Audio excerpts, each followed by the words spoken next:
Hello students, welcome है आपका हमारे चैनल अकाउंट्स विद AKBIFM में। आज की वीडियो में मैं आपको बताने जा रही हूँ कि जब कोई कंपनी जीएसटी का नंबर लेती है तो जीएसटी का नंबर लेने के बाद एक 5 इम्पॉर्टेंट बातें हैं, उनका ध्यान रखना है आपने, क्योंकि अगर आप इन बातों का ध्यान नहीं रखेंगे तो आपके पास नोटिस भी आ सकता है जीएसटी डिपार्टमेंट से।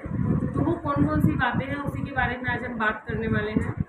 देखिए, सबसे पहले क्या होता है, जब आपकी कंपनी जीएसटी नंबर लेती है तो नंबर लेने के बाद सबसे पहला काम आपने क्या करना है, जो भी आपकी ऑफिस का या जो भी आपकी कंपनी का बाहर बोर्ड है उस बोर्ड के ऊपर आपको जीएसटी का नंबर मेंशन करना कंपल्सरी है। तो उसमें आपकी कंपनी का जीएसटी नंबर होना चाहिए।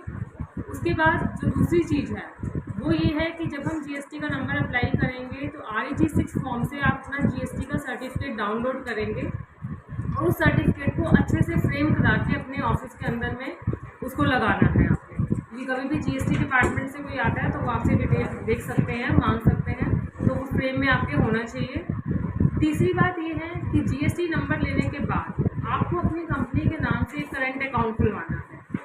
ये ना हो कि आप अपनी ट्रांजेक्शन कर रहे हैं और उसका आपका जो सारा अमाउंट है वो सेविंग अकाउंट में जाए, तो ऐसा करने से भी आपके पास जीएसटी से नोटिस आ सकता है। तो इसलिए आपने क्या करना है, करंट अकाउंट खुलवाना है और जो भी आपकी ट्रांजेक्शन हो रही है, जो भी आपकी सेल हो रही है, उनका जो अमाउंट है आपके करंट अकाउंट में ही जाना चाहिए। उसके बाद जो फोर्थ बात आती है वो ये आती है कि जब आप अकाउंट खुलवा लेंगे तो अकाउंट खुलवाने के बाद जीएसटी पोर्टल पे जाके आपको अपने प्रोफाइल के अंदर में अपने जो बैंक अकाउंट है उसकी डिटेल को मेंशन करना है। तो उसके लिए क्या है कि जीएसटी वाले हमें 45 डेज़ का टाइम देते हैं। तो उन 45 डेज़ के अंदर में आपको अपना जो भी अकाउंट नंबर है, आपकी बैंक की डिटेल है, तो उसको आपने क्या करना है कि जीएसटी में आपका जो प्रोफाइल है उस प्रोफाइल में जाके उस बैंक अकाउंट की सारी डिटेल को आपको मेंशन करना है। क्योंकि 45 डेज़ का टाइम होता है, इस बीच में अगर आप नहीं करते तो आपके पास जीएसटी से इसमें भी नोटिस आ सकता है।